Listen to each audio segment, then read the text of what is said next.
আসসালামু আলাইকুম। Transformation of সেন্টেন্সের আরও একটি গুরুত্বপূর্ণ পর্বে তোমাদের স্বাগতম।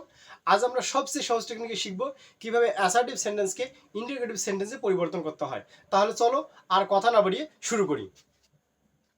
প্রথমেই আসি প্রথম রুলসে, এভরিবডি এভরিওয়ান অল যুক্ত অ্যাসার্টিভ সেন্টেন্সকে ইন্টিগ্রেটিভ করার নিয়ম।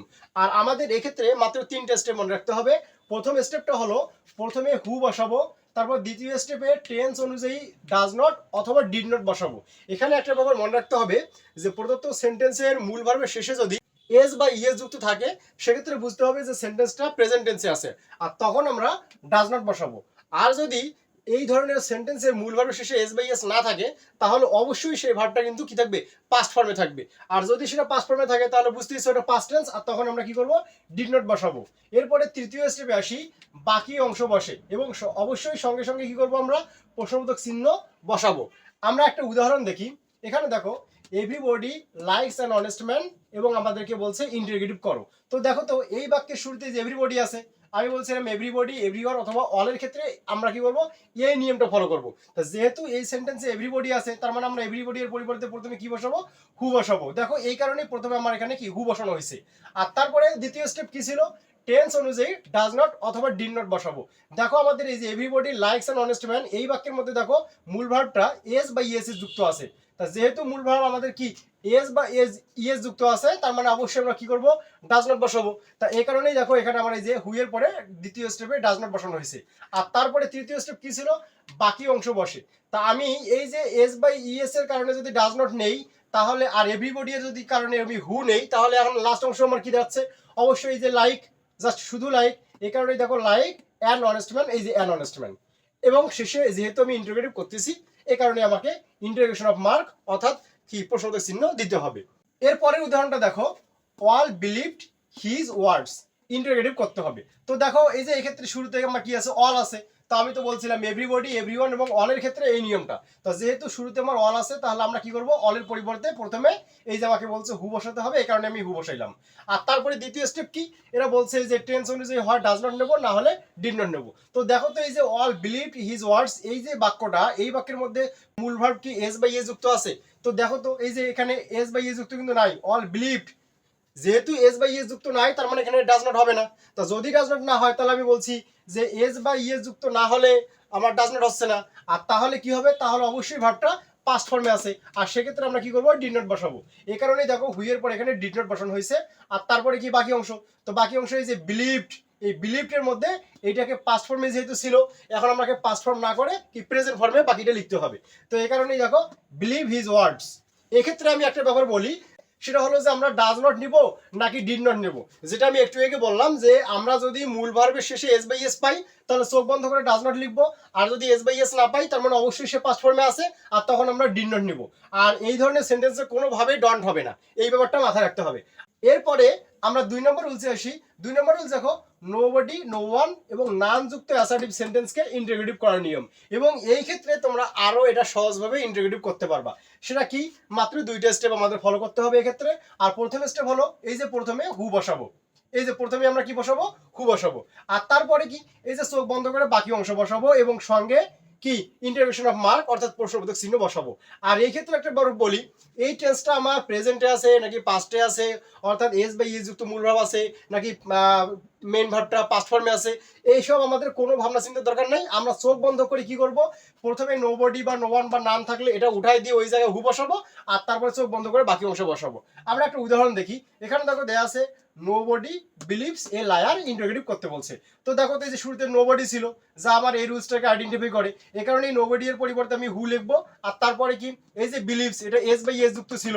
তো আমি বলছিলাম এর আগে রুলসে, অর্থাৎ যখন আমরা এভরিবডি এভরিওয়ান অলের কথা বলছিলাম তখন আমি বলছিলাম যে আমরা যদি এস বাই এস যুক্ত পাই তখন আমরা ডাজ নট নিব, আর এস বাই এস যুক্ত না হলে আমরা ডিড নট নিব। কিন্তু এই ক্ষেত্রে এই কথাটা আমি বলি নাই। দেখো প্রথমে জাস্ট 2টা স্টেপে আমাদের কাজ শেষ হয়ে যাবে, এক্ষেত্রে আমরা এটা কাজ করব না। তাহলে কি করব, এই যে হু এর পরে যা আছে সবকিছু লিখে দেবো।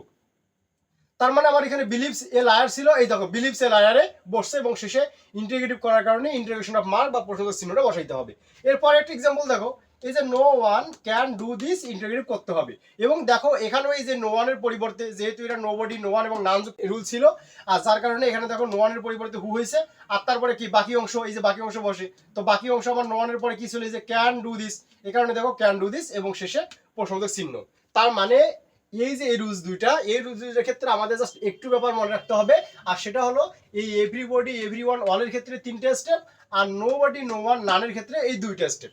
এই 2টা রুলসের মধ্যে প্রায় পরীক্ষায় কিন্তু তোমাদের প্রশ্ন আসে, তাই এই জন্য খুব ভালোভাবে এটা মাথার মধ্যে রাখার চেষ্টা করবা। আমি এটা মিশাই দেই এবং পরবর্তী রুলসটা উঠাই। এবারে 3 নম্বর রুলস দেখো, অ্যাসার্টিভ সেন্টেন্সটি অ্যাফার্মেটিভ বা নেগেটিভ হলে আমরা কিভাবে ইন্টিগ্রেটিভ করব। এক্ষেত্রে ইন্টিগ্রেটিভ করার জন্য আমাদেরকে 3টে স্টেপ ফলো করতে হবে। প্রথম স্টেপ হলো, প্রথমে প্রদত্ত অক্সিলিয়ারি ভার্ব বসাবো। তারপরে 2 নম্বর স্টেপ, নট থাকলে উঠে যাবে এবং নট না থাকলে আমরা নট বসাবো। আর সর্বশেষ স্টেপ হলো বাকি অংশ বসাবো।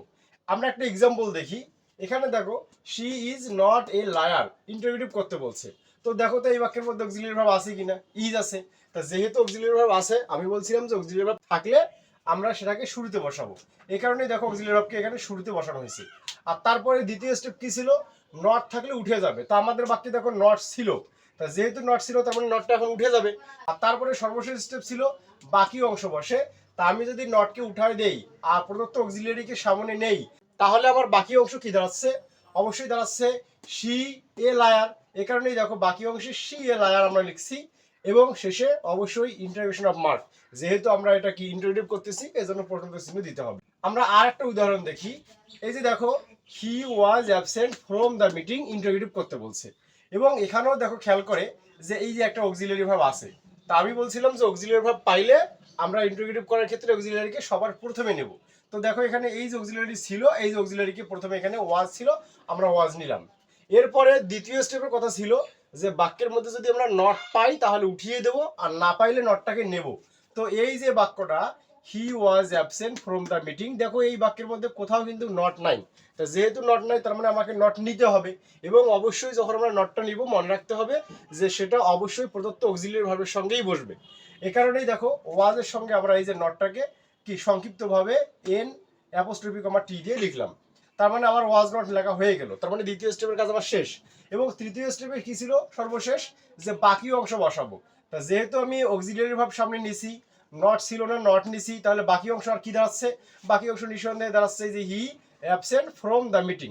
এই কারণেই দেখো এর বাকি অংশে যে হি অ্যাবসেন্ট ফ্রম দ্য মিটিং এবং সর্বশেষ প্রশ্নবোধক চিহ্ন দিতে হবে।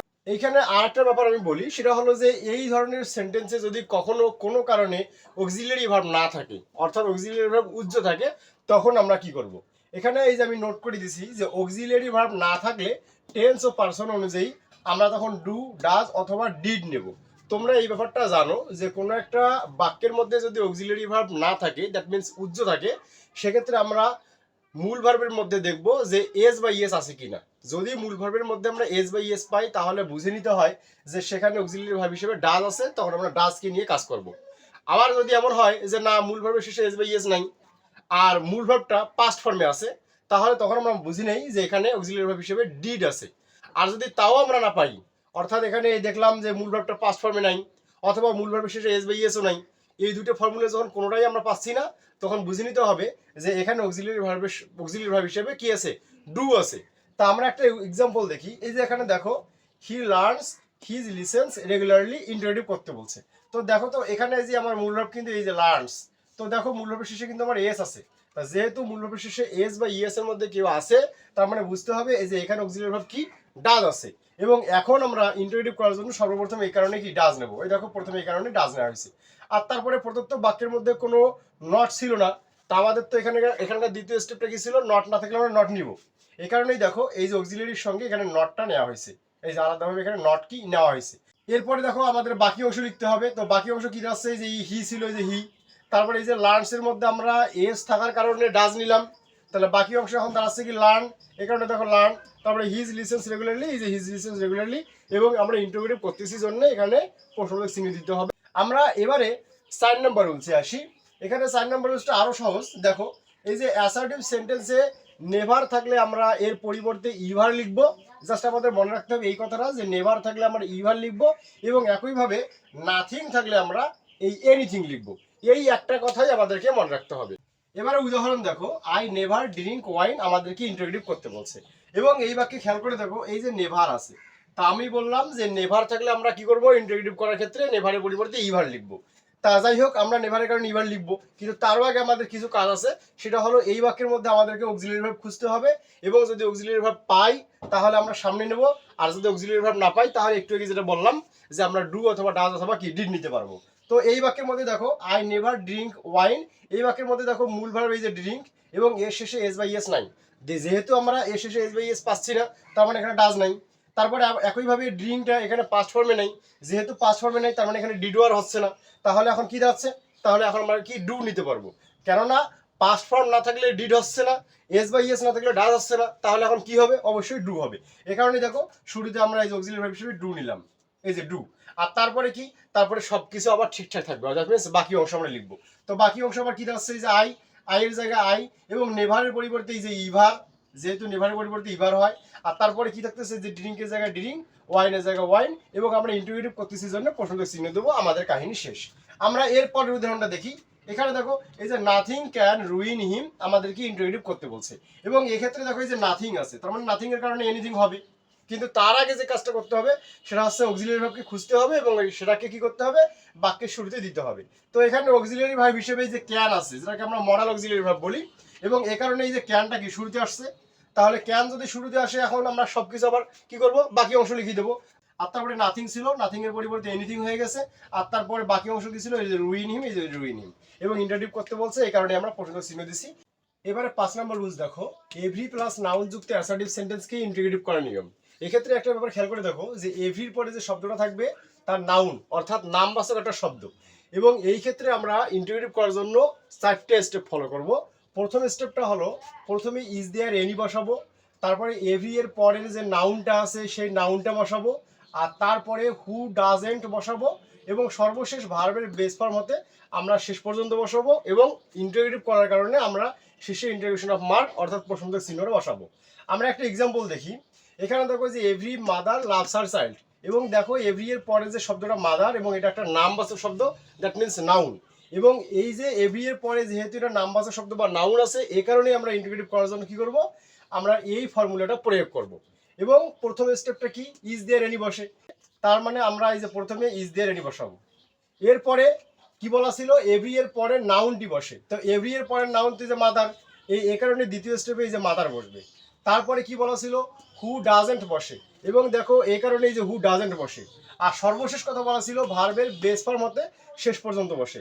এখানে কিন্তু এভরি এর পরে যে প্রদত্ত নাউনটা থাকবে, এবং এই নাউনের পরেই কিন্তু সবসময় মেইন ভার্বটা থাকবে। এই মেইন ভার্বটা কোথায় থাকবে, সবসময়ের জন্য মনে রাখবা যে নাউনের পরেই কিন্তু মেইন ভার্বটা থাকবে, এবং এই মেইন ভার্বের বেস ফর্ম হতে আমরা শেষ পর্যন্ত লিখবো, সর্বশেষ স্টেপে এটা বলা ছিল। তাহলে এই যে লাভস, তাহলে এখানকার বেস ফর্মটা হচ্ছে এস বা ইএসটাকে বাদ দিলে কিন্তু কি হয়ে যাবে, আমাদের একটা বেস ফর্ম হয়ে যাবে।